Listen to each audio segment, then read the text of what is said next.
مساء الخير مزيوناتي، مرحبا بكم في قناه بريتا ماماها. اليوم جبت لكم موضوع مختلف، وهو اننا غادي نعدلوا في الدار مزيل رائحه العرق، وفي نفس الوقت هو مبيض ومعطر. دابا غادي نخليكم مع المكونات ديالو. نبداو باول مكون وهو الشبه. والشبه طبعا كاملين بينا كنعرفوها بفوائد ديالها الكثيره، ومنها انها كتحد من افراز ديال العرق وكتشد المسام الوقت طويل.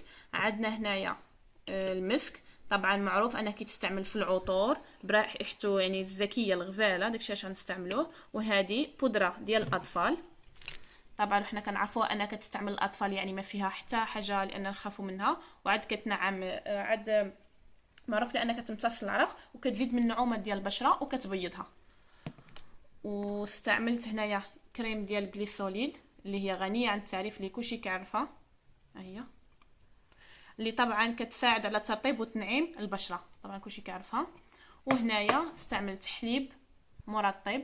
اول حاجه انا استعملته هنايا باش يحاول ما امكن يجمع لي هاد المكونات، والرائحه ديالو اللي مزيانه. هذا اصلا بزيت ارغان، وزيت ارغان حنا كنعرفوا الفوائد ديالها. ممكن نتوما تستعملوا اي حليب مرطب عندكم في الدار. دابا غادي نبداو الطريقه. اول مكون هو الجليسيرين، هو الجليسوليد. غادي ناخذ 2 معالق صغار اولا معلقه واحده كبيره. هذه المعلقه.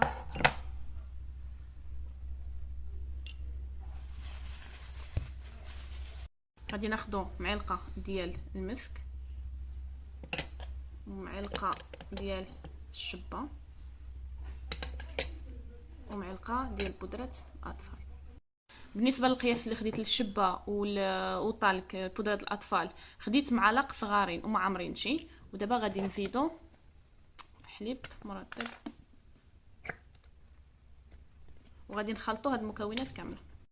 غنبقاو نخلطوا هاد المكونات حتى يتجانسوا كاملين مع بعضهم. من بعد غادي نوضعوهم في هاد العلبه هذه. طبعا هذه علبه خاويه كانت ديجا عندي، غسلتها ونقيتها.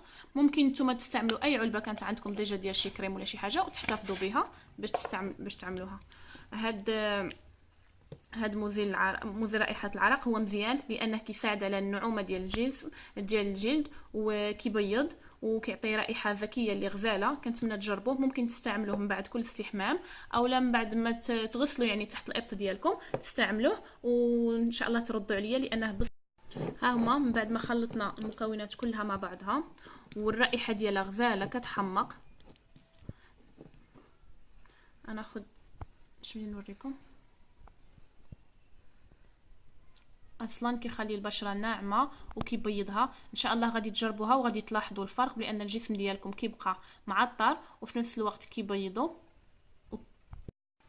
ورائحه العرق ما كتبقاش نهائيا، لان كما تكلمنا على الفوائد ديال المسك والشبه. كنتمنى تجربوها. ودابا غادي نديرها انا في هاد البواطه هذه.